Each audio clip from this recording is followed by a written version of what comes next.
morning, good day, good evening. I don't know what time are you watching me at. But anyway, ndafunga zvangu, yesterday night I put a live after, ndadzoka kumba, but I couldn't. I was traveling Sweden back to Vienna. And nasi ndakagara mumba so ndandichifunga kuti asina haitati. Nyaya dzeromenzi idzidzi ndeipe experience yekuti ukafunga dande you want to vomit. Ndikandikudzei ndakambosangana nemwe this guy. Mukomana uyu aiti tikange takuita romance, especially kukisana apa.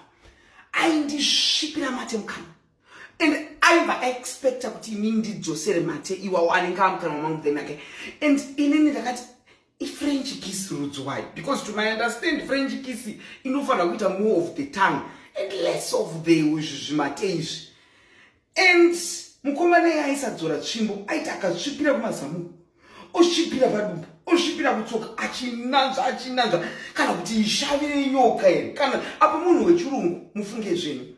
Ndiape my experience awakambosangana nawo muupenyu ekuti ukafunga romance you want to vomit, whether uri murume kana uri mukadzi, ukafunga that experience ekuti wakaitirwa nemunhu. Inini nanhasi ndinototi bvunza chaiye kubvunza my current boyfriend, ndinomuti the first day ndakamuti define French kiss. Is it 100% mate or 100% tongue? Then we followed through at 100% tongue. Inandi kusvipirwa ini. Pane vamwe varume kuti kana uchidya mburu dzavo I understand. Vanoda kuti dzigrizirwe nemate. All right. But inandi ndikugrizirwa. I can give you ndinawo mate akazara zvisingaite mukana wame womunhu. But inini zvakugrizirwa neaina nhasi urudza vakati po. Akati po. Woti kwacha. Ndokudiko zvakuine marubricant nemasikana unozoti mate.